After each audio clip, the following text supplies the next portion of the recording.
Boa noite a todos, boa noite a todas. Sejam todos muito bem-vindos. O tema da live de hoje é 3 alimentos ditos saudáveis que podem aumentar as suas taxas de triglicerídeos e colesterol.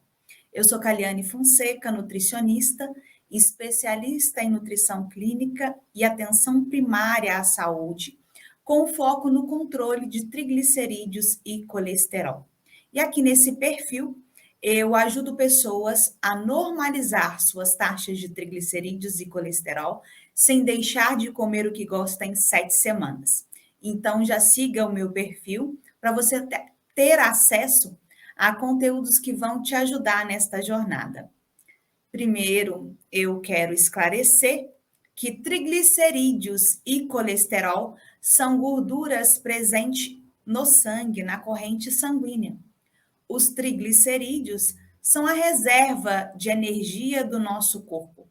E o colesterol é uma substância gordurosa essencial ao funcionamento normal do nosso organismo. Eu não sei se você já se perguntou, né? Por que que as taxas de triglicerídeo e colesterol, elas aumentam, né? E se existe algum alimento que pode contribuir com isso, com o aumento dessas taxas. Então, às vezes, a gente fica, né, se questionando, né, com as pessoas que têm esse problema, que está com triglicerídeo aumentado e colesterol aumentado, às vezes fica, né, remoendo isso, né? Por que que aumentou? Por que comigo? Né? O que que eu comi que fez isso aumentar? O que que está provocando isso na minha saúde? Então, esses questionamentos, eles acontecem, né? É normal a gente se perguntar se está tudo ok. Então, eu vou te responder tudo isso, né, no desenrolar desta live. Então, fica aqui comigo e já deixa o seu like para que você possa estar ajudando a chegar esse conteúdo a mais pessoas, tá? O triglicerídeo e o colesterol, eles entram na nossa corrente sanguínea de duas formas, né? Ele aumenta na nossa corrente sanguínea por conta da produção do nosso organismo. Então, tudo que é essencial, o nosso organismo, ele produz. O colesterol em uma porcentagem bem maior, porque ele é uma molécula essencial ao nosso organismo, né? Então, o triglicerídeo também, caso tenha algum problema, o nosso organismo precisa produzir, então ele vai formar o triglicerídeo a partir da nossa alimentação. Então, o primeiro ponto é pela produção do nosso organismo. O segundo é através da dieta, daquilo que eu como, né? Então, alguns determinados alimentos, se eu tiver um excesso, ele vai acabar provocando esse aumento dessas taxas, né? Porque tudo na vida em excesso, ele tem uma consequência, né? E os alimentos que normalmente são ricos em carboidratos, em açúcar, em óleos vegetais, ultraprocessados, quando a gente tem uma alimentação mais à base de alimentos industrializados, acontece isso. Então, quando a gente tem uma alimentação mais à base de alimentos naturais, é, vamos colocar assim, tem uma dificuldade que isso aconteça. Mas também precisa observar o conjunto de tudo, né? Eu não tenho como só colocar como a responsabilidade um determinado alimento. Eu tenho que olhar como todo, como está a minha alimentação. Por isso que as taxas de triglicerídeo e colesterol, elas aumentam com aquilo que eu como, né?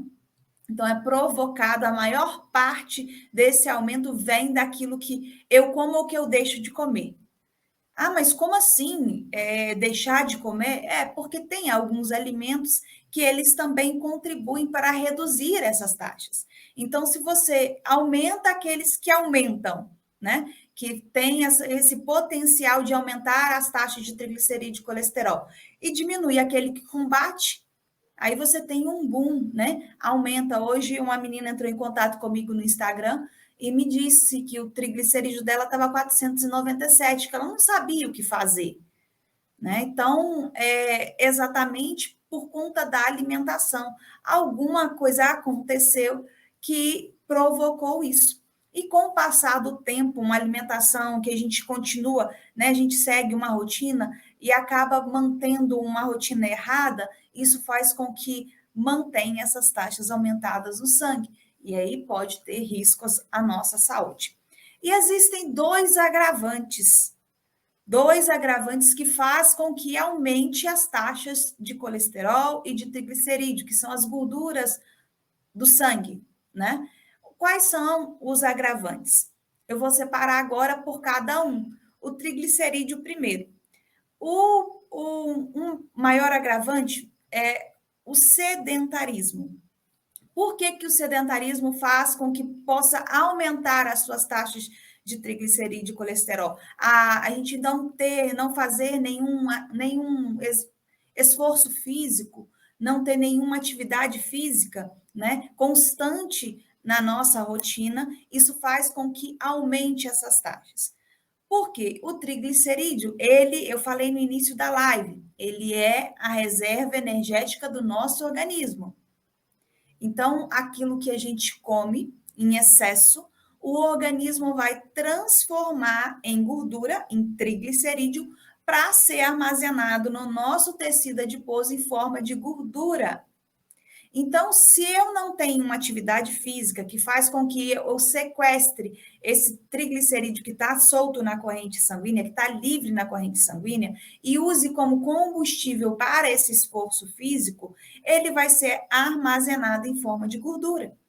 Então, por isso que a pessoa que não pratica atividade física, não faz nenhum esforço físico, não consegue retirar esse triglicerídeo de uma forma mais ativa e mais intensa, diferente daquelas pessoas que praticam atividade física, que vão no momento em que está fazendo atividade física, a gente às vezes tem, eu vou fazer uma caminhada, no início a gente sai com um pique danado, né? E vai chegando no meio, a gente vai cansando, a gente vai, ou um pique, uma corrida, a gente tem parece que abaixa a energia. E é exatamente do triglicerídeo que o organismo busca essa energia para manter o vigor da atividade física. Então, se eu não faço isso, eu vou manter as taxas de triglicerídeos aumentados na minha corrente sanguínea. Agora, o do colesterol, né? Qual é o agravante do colesterol? Como que faz com que o colesterol suba, né? A gente pode acontecer do colesterol subir quando as pessoas estão inflamadas, né? O que é estar inflamado? Quando o organismo está funcionando de uma forma desequilibrada. Eu tenho algumas doenças de base, eu sou hipertensa, eu tenho diabetes, eu tenho obesidade, e aí faz com que o meu organismo se mantenha numa situação de defesa. É como se num machucado, né? A gente corta e aí naquele lugar fica vermelhinho até acontecer a cicatrização. Quer dizer que ele inflama, né? Naquele lugar. O nosso organismo, ele fica uma inflamação crônica quando a gente tem essa série de problemas de saúde, porque ele tenta reverter essa situação. Para tentar reverter, acontece a inflamação crônica. Então, o colesterol sobe quando eu tenho mais problemas de saúde, meu corpo está inflamado. Quando eu tenho baixa produção de hormônio, então as mulheres que estão na menopausa, os homens na andropausa, ou por qualquer outro motivo têm um distúrbio, né, desses hormônios e eles estão em baixa, o nosso organismo começa a produzir uma quantidade maior de colesterol para que possa dar a base para aumentar esses hormônios, porque o colesterol é precursor dos hormônios sexuais, para que o nosso organismo continue funcionando de uma forma correta. Então, quando eu tenho baixa de hormônios, eu tenho um aumento do colesterol. Quando eu tenho hipotiroidismo, também aumenta o colesterol. A tireoide faz a produção de hormônios, então está associado. Quando eu tenho diabetes e resistência insulínica, também se produz uma quantidade maior de colesterol para tentar reverter toda essa situação. E quando a pessoa está desidratada, Então, quando passa muito tempo sem água, o organismo produz mais colesterol. Então, nós temos esses agravantes. E também tem uma questão de quanto maior é a ingesta de alimentos ricos em colesterol, menor é a produção. Então, a produção cai, porque eu tenho um alto consumo, um consumo elevado desses alimentos que são ricos em colesterol. Então, minha produção abaixa e acaba tendo um descontrole e um aumento dessas taxas de colesterol na corrente sanguínea. Então, esses são os agravantes que faz com que os níveis de triglicerídeo e colesterol aumentem na sua corrente sanguínea, tá? E aí, a gente às vezes passa se culpando, né? Colocando, às vezes, pensando no que eu comi, o que, que aconteceu, mas as pessoas que têm esses problemas de saúde, elas precisam voltar um olhar muito mais caprichada, atencioso para a sua alimentação, porque elas também vai estar contribuindo. Então, por exemplo, a resistência insulínica e o diabetes é provocado por um problema alimentar, por um longo período. O organismo, eu como muito carboidrato, eu tenho muita glicose solta na corrente sanguínea, a insulina aumenta essa produção, o pâncreas aumenta essa produção de insulina para que possa colocar essa glicose para dentro da célula. E aí acontece todo um mecanismo de quando isso acontece muitas vezes, durante muito tempo, a insulina já não responde mais a esse estímulo. E aí a gente tem uma resistência insulínica, né, que pode ser provocando um diabetes. Então, é exatamente através da alimentação que, em alguns erros, em alguns pontos, podem provocar essas doenças e também o aumento da taxa de triglicerídeos e de colesterol. Então, é muito importante a gente observar e levar em consideração aquilo que eu estou comendo, né? O alimento, ele precisa gerar em nós saúde e não doença. É essa a função do alimento, de nutrir, de trazer bem-estar, da gente ficar bem com o alimento e não trazer doença. Ele só traz doença quando a gente tem um mau uso do alimento de uma forma grosseira de falar, né? Quando a gente usa determinados tipos de alimento em excesso, diminui outros que não precisa, e aí não tem uma estabilidade na minha alimentação. Então, acaba que esse alimento pode também provocar doenças, né?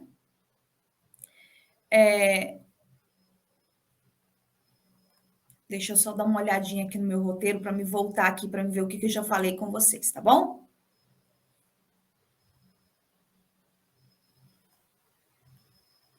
Então, quando a nossa alimentação ela gera em nós um aumento da taxa de triglicerídeo, de colesterol, às vezes de glicose, esse descontrole nas taxas, o que que isso quer dizer para mim? O que que isso significa? Que alguma coisa está errada.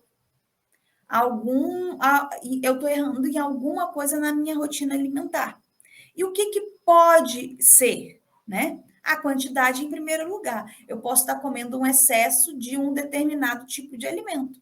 Então, eu não percebo, mas na minha rotina alimentar tem um alimento que ele está saindo na frente. Ou eu não consigo parar, né, de comer esse alimento e ele está sempre presente na minha rotina. Então, uma quantidade elevada, por exemplo, de carboidrato vai fazer com que aumente suas taxas de triglicerídeos. Então, a quantidade, ela precisa ser ajustada. Também quando eu tenho uma falta, eu não como, por exemplo, verduras, fibras, eu tenho uma carência de vitaminas, de sais minerais, e aí eu tenho um distúrbio, eu posso ter carências nutricionais por conta da falta desses alimentos. Então, a quantidade, ela deve ser bem ajustada, ela deve ser preparada, ela deve ser pensada, né? O nutricionista faz todos esses cálculos, não é uma coisa tão simples, já passei essa informação para vocês. Mas a quantidade deve ser específica para você, para aquilo que você está vivendo hoje, para o seu peso, para a sua altura, para a sua condição fisiológica, pelo seu estado nutricional, pelas doenças de base. Então, ela tem que ser específica, né? Então, se ela está abaixo ou ela está acima, a gente pode ter o descontrole nas taxas. A qualidade da alimentação. E aí a gente tem que ter todos os nutrientes. É essencial que uma refeição tenha mais equilíbrio, né? Que seja mais colorido, que seja mais variado, que tenha todos os tipos de nutrientes. Quando eu procuro ter uma qualidade maior na minha alimentação, eu tenho uma variedade assim de vitaminas, de sais minerais, de todos os nutrientes para que meu organismo funcione de uma forma correta. E mexi na câmera.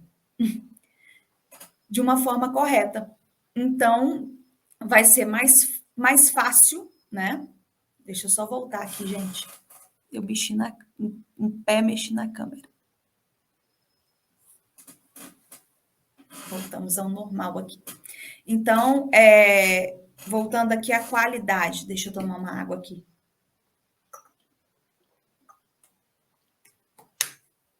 Quando eu não penso na qualidade, o meu organismo padece, né? Então, quando eu tenho uma monotonia alimentar, o que é a monotonia alimentar? Todos os dias eu faço a mesma rotina, eu tenho os mesmos alimentos. E aí o seu organismo só vai conseguir absorver os nutrientes desses alimentos. Por exemplo, eu todos os dias, no meu café da manhã, eu como um pãozinho de sal com margarina e café. Todos os dias é dessa forma. Então, o meu organismo, ele vai estar só absorvendo esse tipo de nutriente. E aí, a minha qualidade é ela que está prejudicando, está faltando nutrientes. Aí, a minha qualidade vai estar baixa, né? Eu vou ter uma baixa qualidade aí da minha alimentação. Com isso, eu posso interferir nas minhas taxas de triglicerídeo e colesterol. E a combinação dos alimentos. Então, a qualidade e a combinação, elas andam juntas, né? Então, por exemplo, para mim ter um almoço que ele seja, que tenha todos esses nutrientes, que ele seja variado, que ele tenha uma qualidade boa, eu tenho que ter todos os tipos de alimento. Eu tenho que ter um carboidrato, eu tenho que ter uma proteína, eu tenho que ter vitaminas e sais minerais, uma gordura boa, e aí eu consigo ter um prato completo, com todos os nutrientes. E aí o meu organismo vai conseguir captar de cada alimento aquele nutriente que é necessário. Quando eu faço uma alimentação e eu restringo um determinado alimento, por exemplo, eu vou fazer o meu almoço e eu retirei toda a minha massa. Eu só vou comer uma salada com a carne. O que acontece? A proteína da carne não vai ser usada para aquilo que ela precisa. Ela vai ter que gerar energia para manter o funcionamento, o metabolismo do organismo funcionando. Então, cada tipo de alimento tem a sua função. Então, é importante trazer essa qualidade, a quantidade específica e a combinação entre os alimentos, para que consigamos gerar em nós saúde e aí normalizar as taxas de triglicerídeo e colesterol.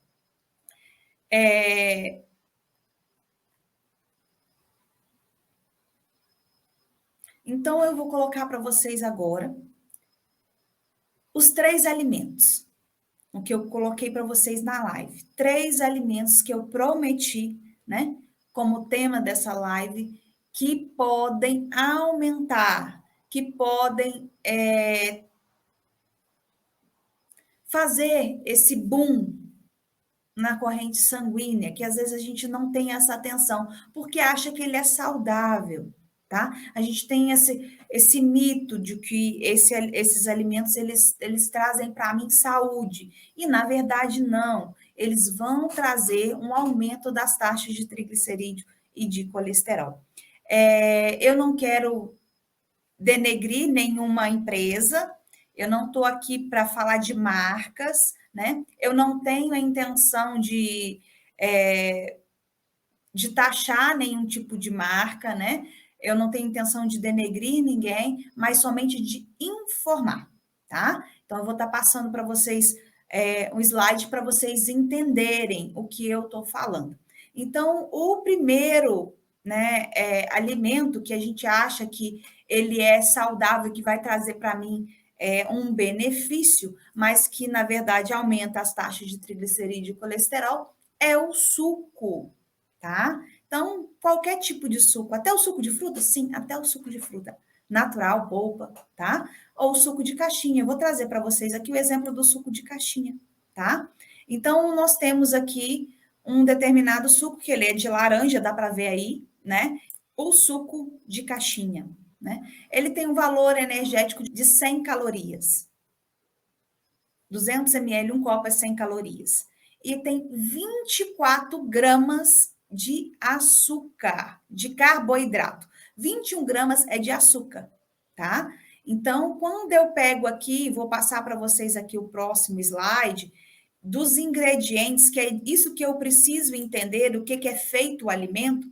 Então, quando eu pego os ingredientes desse suco, está escrito suco reconstituído de laranja, fibra alimentar, goma acácia, vitamina C e aroma natural. Então, para mim, isso aqui está próximo de um natural. Só que a fruta, ela é uma forma, a frutose, né? Vamos colocar assim, a base dela, ela vira açúcar, que chama frutose, o açúcar da fruta. Então, quando eu reduzo, eu não uso a fruta in natura, eu tenho a redução da quantidade de fibras. E aí eu vou facilitar esse processo para que o açúcar da fruta esteja livre. E aí aumenta essa quantidade de açúcar. Então, o ideal é que se coma a fruta, tá? Então, quando, por exemplo, eu vou fazer um suco de laranja natural, eu preciso espremer pelo menos 3 laranjas. E se eu não acrescentar água, isso vai uma quantidade maior. E aí a gente tem uma concentração do açúcar daquela fruta. Então, vai elevar por conta que a gente tem açúcar na fruta. E aí ela vira, né? Ela é absorvida, né? Também no nosso organismo, na forma de açúcar, que é a frutose da fruta. O outro alimento, tá? Vou colocar para vocês que é tido como natural e que, na verdade, não é, né? Que a gente às vezes acha que está fazendo ajudando principalmente as nossas crianças para ter uma coisa mais saudável, e não é. Que é o cereal matinal, né? Então, o cereal matinal, ele em 30 gramas, que é 3/4 de xícaras que a gente normalmente é recomendado utilizar, né? Aquelas crianças que adicionam leite ainda tem uma proteína junto, mas as que comem puro, né? Então, em 30 gramas, nós temos 12 gramas de açúcar. Então, a gente tem uma quantidade aí elevada de açúcar, né? A gente tem uma quantidade muito baixa de proteína, que é de 1,3. Então, basicamente, o açúcar... Gente, eu coloquei aqui informação para você que vocês não vão entender. Voltando aqui, dá uma olhada bem certinha aqui, que eu falei 12 gramas só de açúcar, mas tem 26 gramas de carboidrato. Então, de 30 gramas, 26 gramas é de carboidrato. 12 é de açúcar só açúcar. Por que eu estou colocando isso para vocês? Quando a gente volta aqui no rótulo, os ingredientes desse cereal matinal, né? Tá escrito lá, milho, açúcar, malte, sal e as outras coisas, substâncias químicas. Então, quando eles calculam simplesmente 12 gramas, é só do açúcar. Mas o malte, ele é um açúcar. O milho, quando ele é degradado, ele é um carboidrato, tanto o malte quanto o milho, ele é um carboidrato complexo, que ele vai demorar um pouquinho mais, né, por conta, vamos colocar assim, um pouquinho de fibra que se tem, para estar fazendo essa quebra, porque ele tem moléculas grandes. O açúcar, a absorção é rápida. Do milho e do malte precisa quebrar, mas vai virar açúcar no sangue do mesmo jeito. Então, são 26 gramas de carboidrato, gente, no cereal, de 30 a 26. Do suco, né,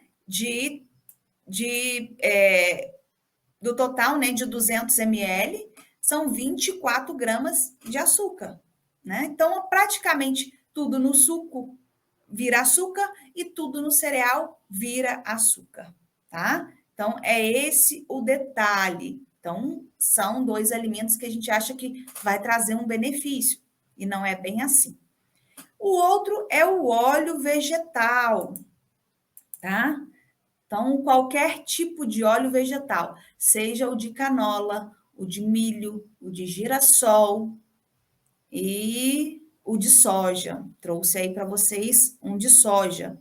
Então, ele é tido como uma gordura que combate o colesterol. E não é bem assim. Se vocês olharem no meu feed, isso é muito difícil trabalhar nesses minutinhos. Eu fiz uma live inteira explicando como o óleo vegetal é feito, né? Como que ele é produzido. E ele é rico em ácidos graxos poliinsaturados.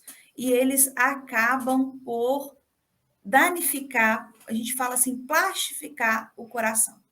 Então, assim, ele deve ser evitado. A indústria alimentícia junto com a indústria farmacêutica, para que pudesse ter mais tempo de prateleira dos alimentos, inventaram os óleos vegetais.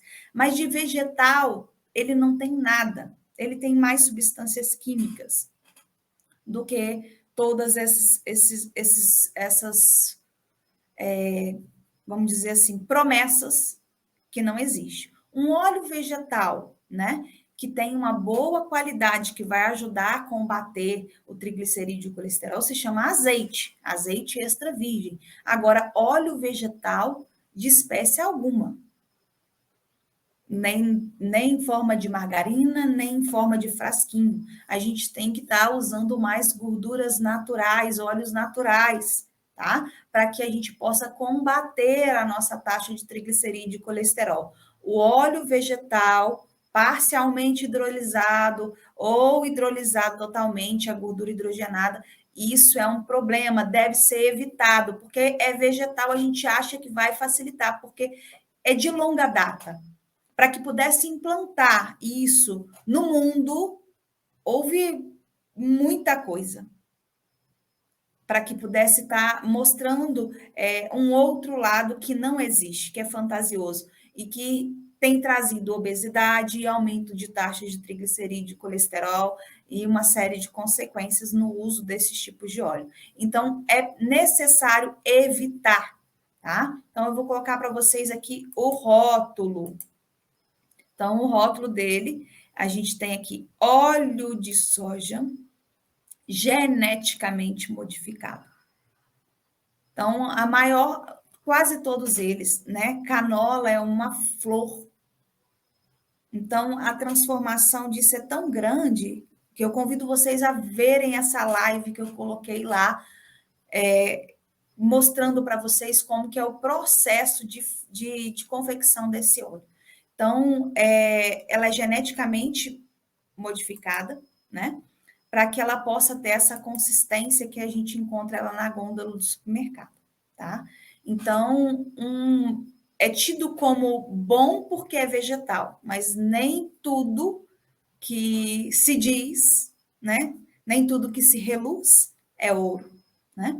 Então, nem tudo que se diz a gente precisa desconfiar dessas informações. Então, o uso de óleo vegetal aumenta, sim, e muito as suas taxas de triglicerídeo e de colesterol, tá?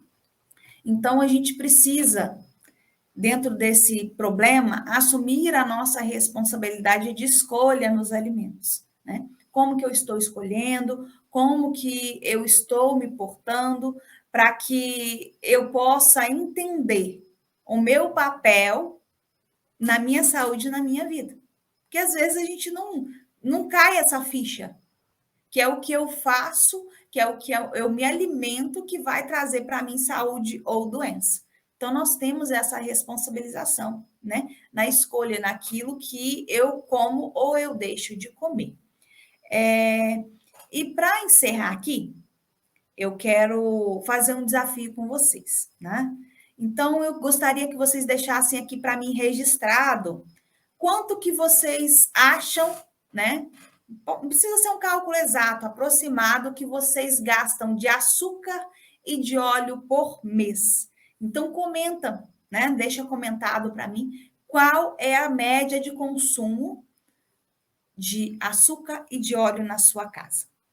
Então, eu quero fazer um cálculo com vocês muito simples, né? Para chamar a sua atenção, para você entender do que eu estou falando, tá? O açúcar, a gente tem uma recomendação diária por pessoa. Então, aí depende, por exemplo, de quantas pessoas tem na sua casa, né? Então, são 25 gramas de açúcar por pessoa mês. Então, dá mais ou menos uma colher de sopa ao dia. Então, no final do mês, dá 775 gramas. Para uma casa que tem 4 adultos, qual é a quantidade de açúcar recomendada? O máximo, gente. O máximo, 3,1 kg. Para 4 pessoas. Quanto que está indo na sua casa por mês? Se assustou agora? Vai mais de uma sacola de 5 quilos? Né? Então, assim, isso é o recomendado, gente, para que não tenha nenhum problema. É uma quantidade, o ideal, tá? Mas tem um mínimo também, tá? Eu coloquei para vocês aí um valor, um teto mais ou menos, não no limite baixo, nem no limite alto, mas uma média, tá? De 25 gramas pessoa mês, que é o recomendado pela Organização Mundial de Saúde. E o de óleo, quanto que é? Então, o de óleo é aproximadamente 7 ml. O que significa isso? Né? Seja um óleo, né, natural ou uma gordura natural, que é o que é recomendado a gente utilizar. Uma média de meia colher de sopa por pessoa dia. Meia colher de sopa, tá? 7 ml, que dá mais ou menos 225 ml pessoa mês. Então, 4 adultos, 900 ml. Então, para as pessoas que consomem óleo vegetal, que não é o indicado, já coloco que não é o indicado, deveria se gastar 1 vidro de óleo para 4 pessoas durante o mês. Quanto que está indo na sua casa? Eu já cheguei a pessoas de uma quantidade baixa, né? De ter um casal e estar usando 4 vidros de óleo. Então, o óleo já não traz benefícios, né? Ele já aumenta as taxas de triglicerídeo e colesterol. E usando uma quantidade elevada, olha o que você está provocando no organismo. O açúcar, tendo uma quantidade elevada, é o primeiro que aumenta as taxas de triglicerídeo e colesterol, que é o açúcar. Se ele está em uma quantidade elevada, então a gente precisa começar a observar a nossa rotina da nossa casa e aquilo que a gente come, tá? Então, por favor, registra aí para você lembrar, né? Porque tudo que aquilo que a gente escreve é mais fácil da gente lembrar e você tá se cobrando a diminuir essa quantidade usada para benefício seu, que está com as taxas aumentadas, e da sua família, porque senão daqui a pouco tem uma escadinha aí. Tá todo mundo com problema de triglicerídeo e colesterol, tá? Então, se você já sabia disso, né? É só para certificar. Agora, se você não sabia, né? Compartilhe com outras pessoas, com os amigos, com os parentes que precisam dessa informação, né? Porque pode ajudar a contribuir com a saúde de muita gente, né? Você compartilhando pode ter um alcance muito maior, tá? Eu sou grata por você estar aqui hoje, muito obrigada, e por você ter assistido essa live. E gostaria de agradecer todas as pessoas do Instagram, que estão presentes no Instagram, que estão presentes no YouTube, no Facebook. Muito obrigada a todos. Então, tenham todos uma boa noite e fiquem todos com Deus. Até mais.